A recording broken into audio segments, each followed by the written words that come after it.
Bienvenidos, amigos y amigas, a Historia con el Móvil. Mi nombre es Juan Jesús Pleguezuelo, soy profesor de Historia de Instituto y estoy muy feliz de estar una vez más con todos vosotros.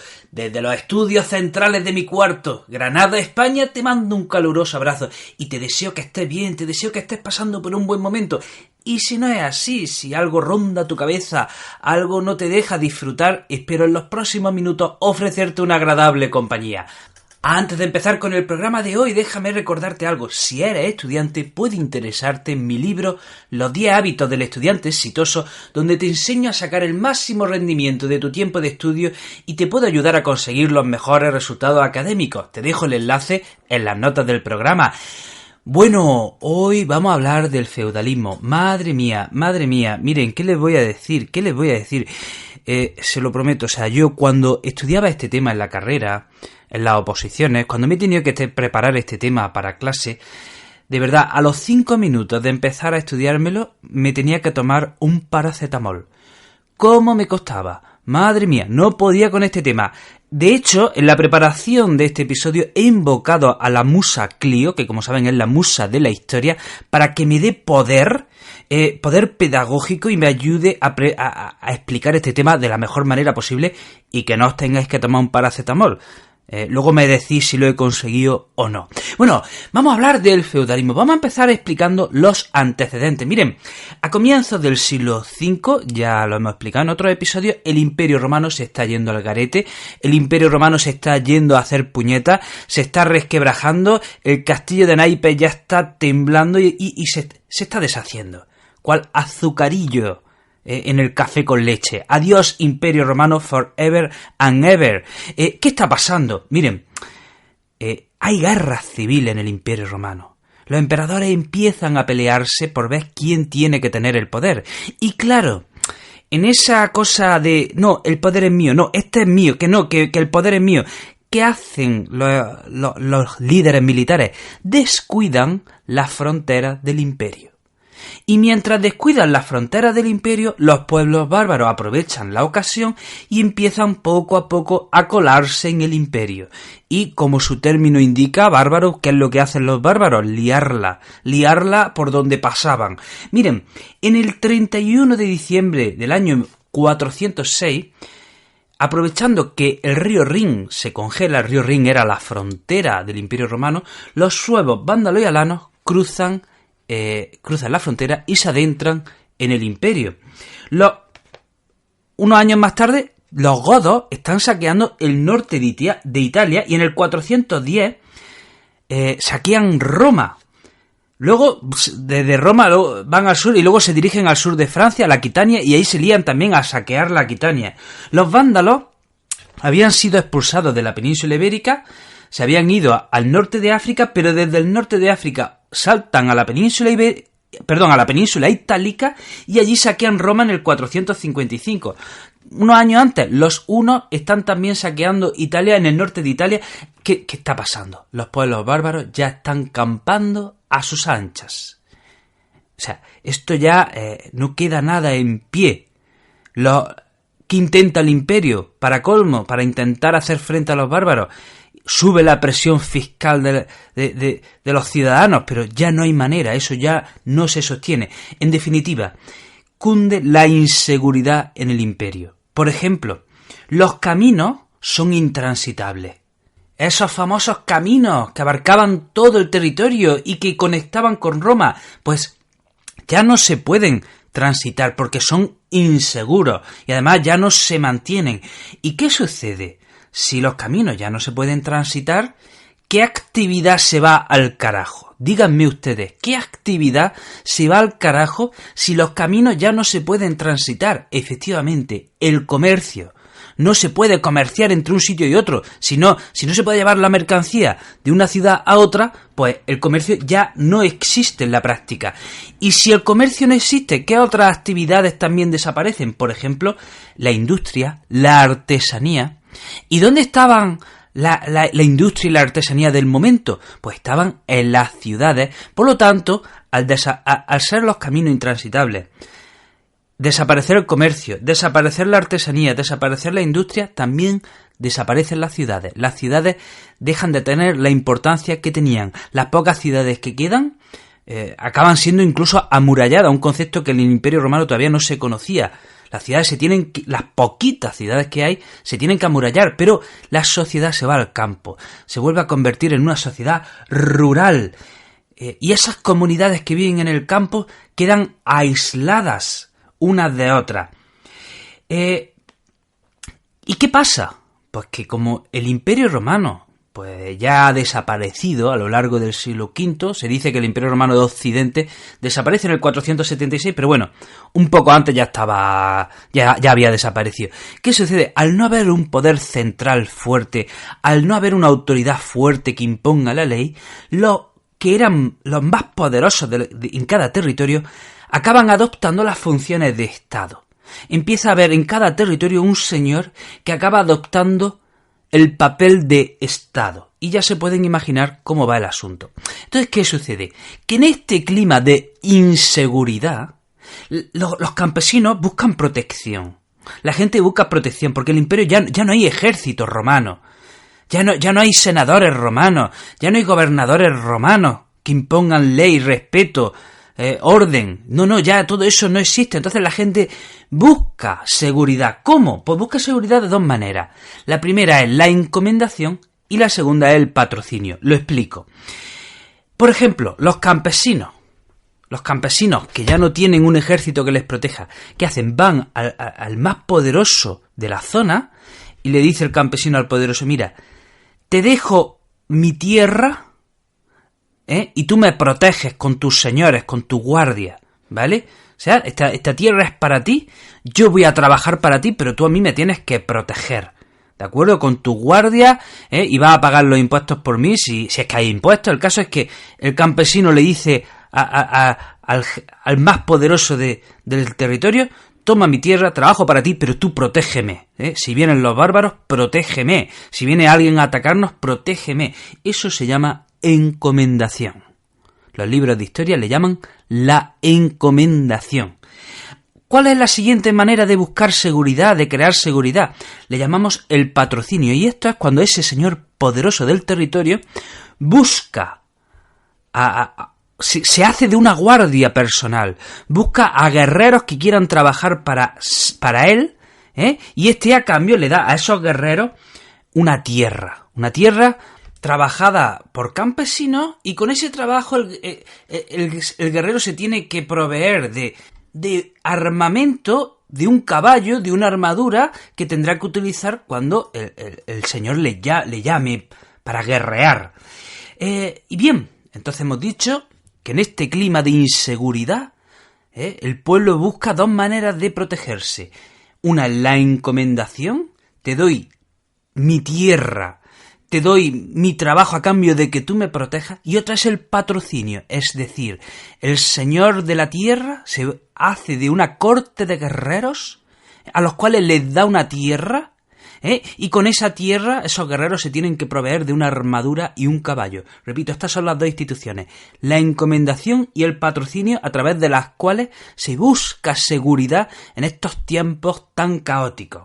Bueno, hay que decir que los bárbaros que están invadiendo el imperio tenían otras instituciones que vamos a comentar. Por ejemplo, sucede que los bárbaros que venían a lo mejor de un territorio muy lejano, y en esa correría desde ese territorio lejano hasta el lugar donde se establecen, ¿qué hacen? Que esos bárbaros, esas tribus, se unen en torno a un caudillo, que una vez que se establecen en una tierra, ese caudillo se acaba convirtiendo en un rey. Esa gran peregrinación que los bárbaros habían hecho recorriendo unas distancias tan lejanas, había hecho que se uniesen en torno a ese caudillo, que ya digo, luego se convierte en rey. Otra institución que tienen los bárbaros llamamos el Gefolge. ¿Qué es el Gefolge? El Gefolge es esa corte de guerreros que sigue al caudillo, o luego llamado rey. ¿Qué sucede? Que en el siglo VI los bárbaros ya se han establecido en distintos territorios, ya están formando las primeras monarquías, y todas estas instituciones que estoy nombrando se fusionan, de manera que se fusiona el patrocinio con el Gefolge, en torno a ese rey bárbaro que tiene su origen en los caudillos que dirigían las correrías, que dirigían esa racia por todo el imperio, todas esas instituciones que hemos nombrado se van fusionando en una sola. Vamos a hablar del reino bárbaro quizá más significativo, que es el reino franco. En el siglo VI, el rey de Clodoveo establece el reino franco a comienzos del siglo VI. Sin embargo, estos reyes tenían un concepto patrimonial del reino. ¿Y qué hace? Pues un rey cuando muere, pues deja dividir el territorio y dejárselo a su hijo. Así que ese reino franco se divide y se une en torno a 3 territorios: Austrasia, Neustria y Borgoña.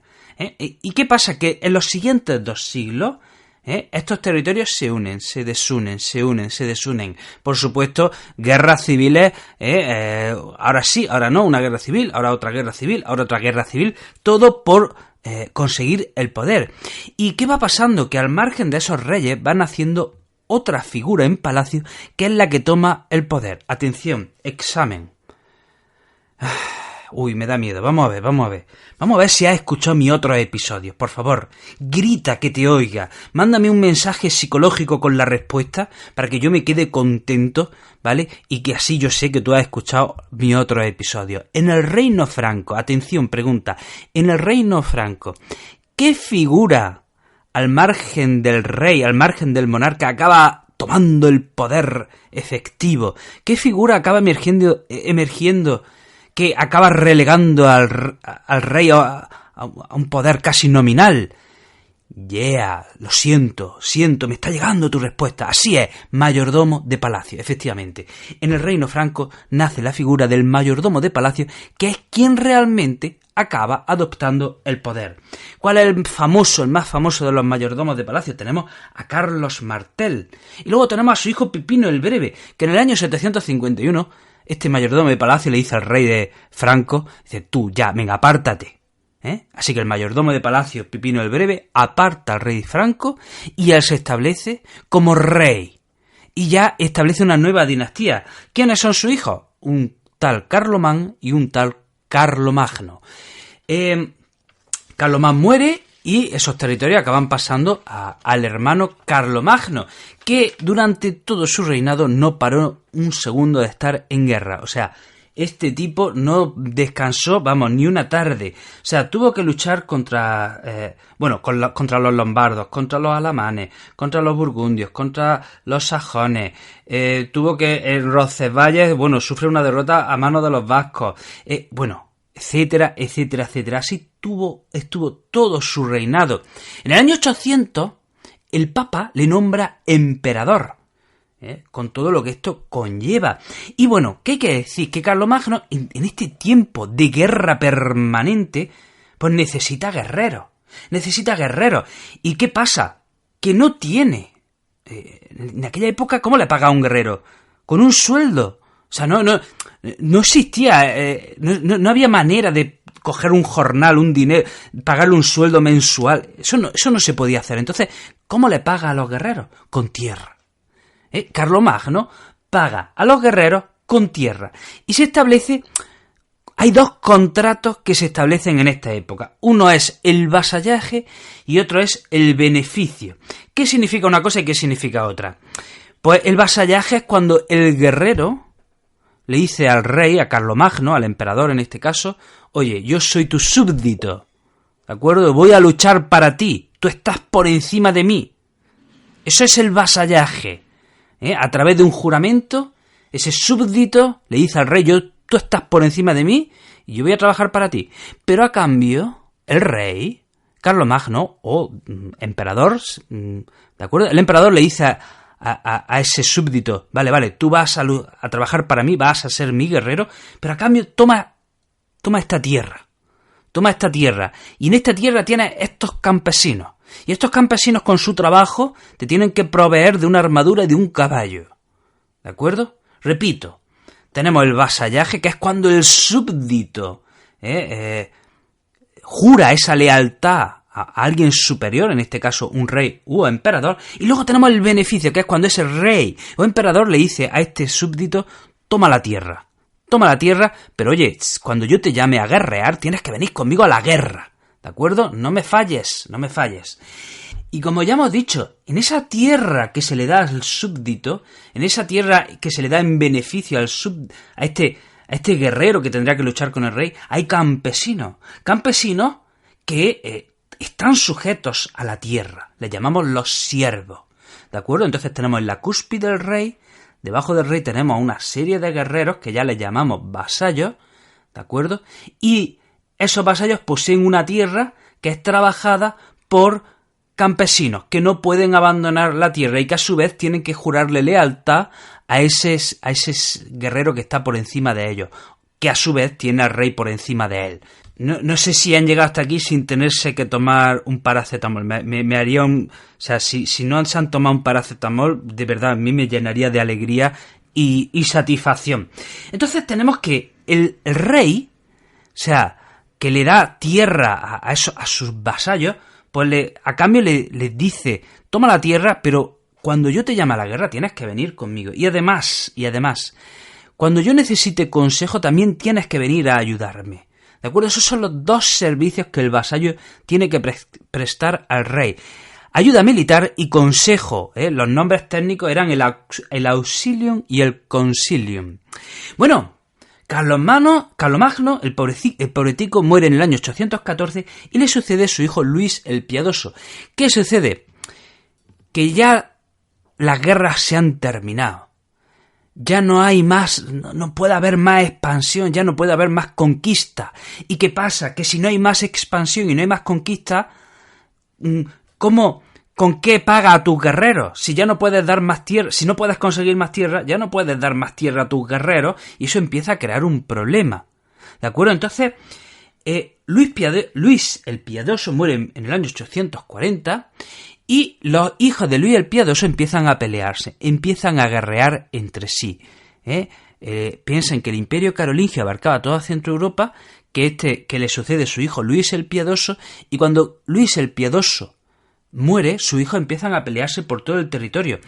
En el Tratado de Verdún del año 843 hay un reparto del imperio entre sus tres hijos, pero bueno, esto no funciona. De manera que siempre habrá conflictos por conseguir el poder. Y en el siglo IX sucede lo siguiente, que empieza a haber invasiones. De nuevo los libros de historia hablan de las segundas invasiones. Empieza a haber pueblos que de nuevo empiezan a atacar las fronteras de Europa. Tenemos por un lado a los sarracenos, que eran piratas musulmanes que acechaban el Mediterráneo, atacando cualquier barco que navegase por esa zona. Luego tenemos por un lado a los húngaros que venían desde el este de Europa. Y por otro lado tenemos a un pueblo que viene del norte de Europa. Pregunta, atención, dime, ¿qué pueblo del norte de Europa estaba atacando pues toda Europa? ¿Qué pueblo del norte de Europa sale de su región y empieza a atacar todas las costas europeas? No te oigo, vamos más alto. Vikingos, muy bien, ¿de acuerdo? Bueno, pues ¿qué pasa?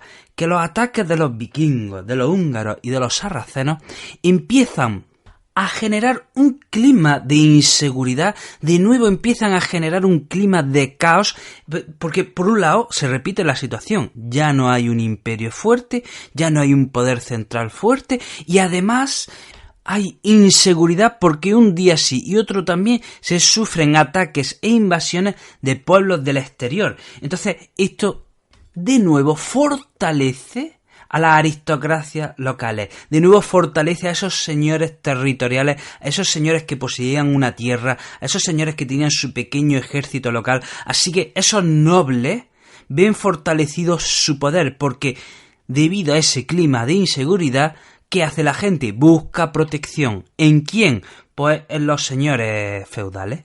Esos son los únicos que pueden ofrecer protección. Aquellos que poseían la tierra, aquellos que tenían armas, aquellos que tenían un pequeño séquito, un pequeño ejército que protegiese el territorio, etc. Hemos dicho que el rey entregaba a su vasallo una tierra. En principio, esa tierra se la entregaba pues casi de manera temporal, digamos que era un préstamo, ¿no? Esto era un contrato, yo te doy la tierra, tú me ayudas a mí cuando vaya a la guerra. ¿Ok? Pero la tierra te la presto. no es tuya. Pero ¿qué pasa? Que en el año 877 el rey Carlos el Calvo establece que a partir de ahora la tierra de los vasallos la pueden heredar a sus hijos, se la pueden dejar en herencia a su hijo, así que a partir de ahora los títulos nobiliarios y las tierras se pueden heredar de padres a hijos. ¿Esto a qué lleva? De nuevo a un fortalecimiento de la nobleza, a un fortalecimiento de esos señores dueños de la tierra. Y claro, ese fortalecimiento de la nobleza aquí lleva a un debilitamiento del rey. Y en esas tierras que están bajo el poder del vasallo, hay que decir que hay una economía autárquica, es decir, y ese territorio tiende al autoabastecimiento.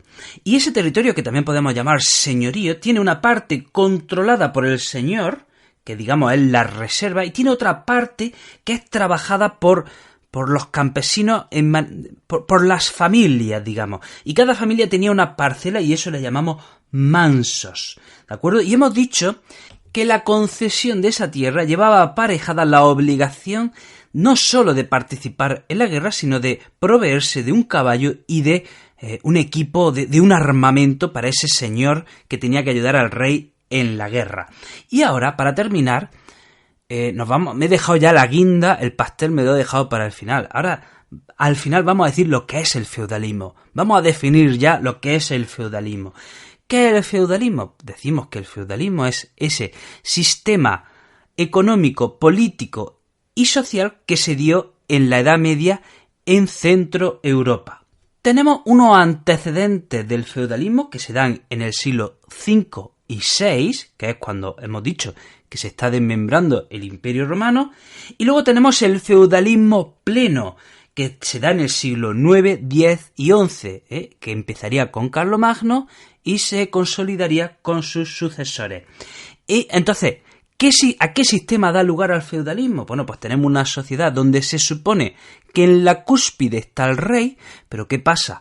Que el rey casi tiene solo un título nominal, no manda mucho, o mejor dicho, no manda nada. ¿Por qué? ¿Por qué no manda nada o casi nada? Porque la tierra, el rey ha concedido la tierra a sus vasallos y los vasallos se han hecho fuertes en sus señoríos, se han hecho fuertes en sus feudos. Así que el rey no puede mandar en el territorio del vasallo. El rey solo manda en su territorio. Se supone que el rey está por encima del vasallo, pero en la práctica pasa que el vasallo en su territorio hace lo que le da la gana, pasa del rey.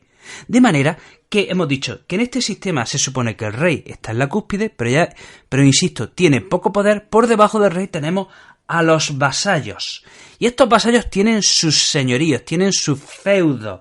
Y en esos feudos trabajan los campesinos, o también llamados siervos. Y hemos dicho que esa concesión de tierras del rey al vasallo lleva pareja la ayuda del vasallo al rey en situación de guerra. Bueno, hasta aquí el programa de hoy. Espero que te haya aclarado un poco este concepto que para mí, insisto, era bastante difícil. Era y es bastante difícil. Te recuerdo que tengo muchos proyectos relacionados con la educación. Si quieres estar al tanto de todos ellos, puedes seguirme en mis redes sociales. En Facebook, Juan Jesús Pleguezuelo. En Instagram, El Profesor Inquieto. En Twitter, El Profe Inquieto. Y ojo, tengo TikTok.